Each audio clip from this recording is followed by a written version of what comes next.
Mani Ratnam, Kamal Haasan, AR Rahman ഈ മൂന്ന് പേരുകളായിരുന്നു thug ലൈഫിന്റെ മെയിൻ ഹൈലൈറ്റ്. പ്രഖ്യാപനം മുതൽ ചിത്രത്തിന് കിട്ടിയ സ്വീകരണവും വലുതായിരുന്നു. ഒന്നിനു പുറകെ ഒന്നായി ചിത്രം വിവാദങ്ങളിൽപ്പെടുമ്പോഴും മികച്ചൊരു ദൃശ്യാനുഭവമായിരിക്കും മണിരത്നവും കമൽ ഹാസനും ചേർന്ന് ഒരുക്കിവച്ചിരിക്കുക എന്ന് ഓരോ പ്രേക്ഷകനും കരുതി. രംഗരായ ശക്തിവേൽ കമൽ ഹാസൻ എന്ന ഗാങ്സ്റ്ററിന്റെ ജീവിതത്തിൽ നിന്നാണ് തഗ് ലൈഫ് തുടങ്ങുന്നത്. 1994 ഡൽഹിയിൽ വെച്ച് നടക്കുന്ന ഒരു ഫ്ലാഷ്ബാക്കിലേക്കാണ് ചിത്രം ആദ്യം പ്രേക്ഷകനെ കൂട്ടിക്കൊണ്ടുപോകുന്നത്. ഡൽഹിയിലെ ഒരു ചേരിക്കുള്ളിൽ വെച്ച് ഗുണ്ടകളും പോലീസുമായുണ്ടാകുന്ന ആക്രമണത്തിൽ ഒരു പത്രവിൽപ്പനക്കാരൻ കൊല്ലപ്പെടുകയും അയാളുടെ മകൻ അമറിനെ സിലംബരശൻ രംഗരായ ശക്തിവേൽ എടുത്തു വളർത്തുകയും ചെയ്യുന്നു. പിന്നീട് ദത്തുപുത്രൻ തന്നെ രംഗരായ ശക്തിവേലിനെതിരെ തിരിയുന്നതും ഇതിനിടയിൽ നടക്കുന്ന ചെറിയ ചില സംഭവങ്ങളുമാണ് തഗ് ലൈഫ് പറയുന്നത്. പ്രത്യേകിച്ച് യാതൊരു പുതുമയും സമ്മാനിക്കാതെയാണ് തഗ് ലൈഫിന്റെ സഞ്ചാരം. ട്രെയിലറിൽ കാണിച്ചതിനപ്പുറം ഒന്നും തന്നെ സിനിമയ്ക്കുള്ളിൽ കൊണ്ടുവരാൻ സംവിധായകൻ മണിരത്നത്തിന് ആയിട്ടില്ല എന്നതാണ് വാസ്തവം. സിനിമ കാണുമ്പോൾ പലയിടങ്ങളിലും ഇതൊരു മണിരത്നം പടം തന്നെയാണോ എന്ന് പ്രേക്ഷകൻ സ്വയം ചോദിച്ചു പോകുന്ന തരത്തിലാണ് സിനിമയുടെ പോക്ക്. നായകനും ദത്തുപുത്രനും ഗുണ്ട ഗ്യാങ്ങുമൊക്കെ ചേർന്നുള്ള സന്തോഷകരമായ നിമിഷങ്ങളാണ് ചിത്രത്തിന്റെ ആദ്യ പകുതി. ഒരു തരത്തിലുള്ള ഹൈ മൊമെന്റുകളും നൽകാതെയാണ്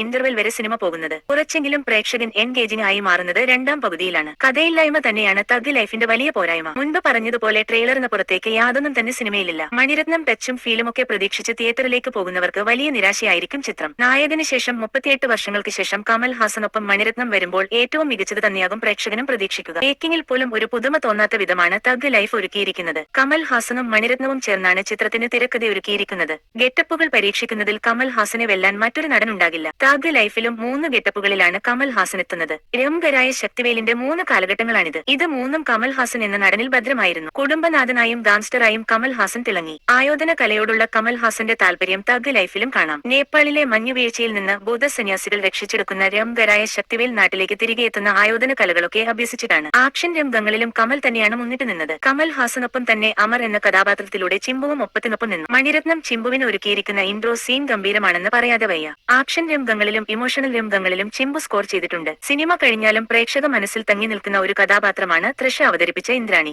ആദ്യമൊക്കെ ഇന്ദ്രാണിയോട് ഒരു മുഷിച്ചിൽ തോന്നുമെങ്കിലും പതിയെ പതിയെ ഇന്ദ്രാണിയോട് പ്രേക്ഷകർക്ക് ഒരിഷ്ടം തോന്നി തുടങ്ങും. അടുത്തിടെ തൃഷ അവതരിപ്പിച്ച കഥാപാത്രങ്ങളിൽ നിന്നെല്ലാം അല്പം വ്യത്യസ്തമാണ് ഇന്ദ്രാണി. ജോർജ് ജോർജിന്റേതാണ് എടുത്തു പറയേണ്ട മറ്റൊരു കഥാപാത്രം. കാഞ്ഞിരപ്പള്ളിക്കാരൻ പത്രോസ് എന്ന ഗുണ്ടയായി ജോർജ് തകർത്തു. ആദ്യ പകുതിയിൽ ജോർജുവിന് കാര്യമായ ഡയലോഗുകൾ ഒന്നുമില്ലായിരുന്നു. എന്നാൽ രണ്ടാം പകുതിയിലേക്ക് വരുമ്പോഴാണ് ജോർജുവിന്റെയും ട്രാൻസ്ഫോർമേഷൻ കാണാൻ കഴിയുക. കമൽ ഹാസനൊപ്പമുള്ള ആക്ഷൻ രംഗങ്ങളൊക്കെ ജോർജ് ഗംഭീരമാക്കി. തമിഴകത്ത് നിന്ന് ജോർജുവിന് ഇനിയും മികച്ച വേഷങ്ങൾ വരുമെന്ന കാര്യം ഉറപ്പാണ്. മലയാളത്തിൽ നിന്ന് ബാബു രാജ്, ഐശ്വര്യലക്ഷ്മി തുടങ്ങിയവരും ചിത്രത്തിലെത്തിയിട്ടുണ്ട്. കുറച്ച് സമയമേ ഇരുവരും സിനിമയിലുള്ളൂവെങ്കിലും കമൽ ഹാസനൊപ്പമാണ് ഇരുവരുടെയും സ്ക്രീൻ സ്പേസ്. രണ്ടുപേരും അവരവരുടെ കഥാപാത്രങ്ങൾ മികവുറ്റതാക്കി. നാസർ, അശോക് സെൽവൻ, അഭിരാമി, ഭഗവതി പെരുമാൾ, അലി ഫസൽ എന്നിവരും തങ്ങളുടെ കഥാപാത്രങ്ങൾ ഭംഗിയാക്കി. രവി കെ ചന്ദ്രന്റെ ഛായാഗ്രഹണത്തിന് 100 കയ്യടി കൊടുത്താലും മതിയാകില്ല. സിനിമയുടെ മൊത്തത്തിലുള്ള പോരായ്മകളെ ഒരു പരിധിവരെ പരിഹരിച്ചു കൊണ്ടുപോകുന്നത് രവി കെ ചന്ദ്രന്റെ ഛായാഗ്രഹണമാണ്. AR റഹ്മാന്റെ സംഗീതവും അത്ര മികച്ചതായി തോന്നിയില്ല. രണ്ടാം പകുതിയിൽ ചിലയിടങ്ങളിലൊക്കെ പശ്ചാത്തല സംഗീതം ഒഴിവാക്കാമായിരുന്നുവെന്ന് തോന്നി. കമൽ ഹാസന്റെ രാജകമൽ ഫിലിംസ് ഇന്റർനാഷണലും മണിരത്നത്തിന്റെ മദ്രാസ് ടോക്കീസും ചേർന്നാണ് ചിത്രം നിർമ്മിച്ചിരിക്കുന്നത്. ക്ലൈമാക്സിലെ ആക്ഷൻ രംഗങ്ങൾ മാത്രമാണ് ആകെ ചിത്രത്തിൽ ചെറിയൊരു ആശ്വാസമായി തോന്നുന്നത്. എന്തായാലും മണിരത്നം കമൽ ഹാസൻ കോംബോയുടെ നായകന്റെ ഏഴലത്ത് പോലും തഗ് ലൈഫ് കൊണ്ടുവയ്ക്കാൻ പറ്റില്ല.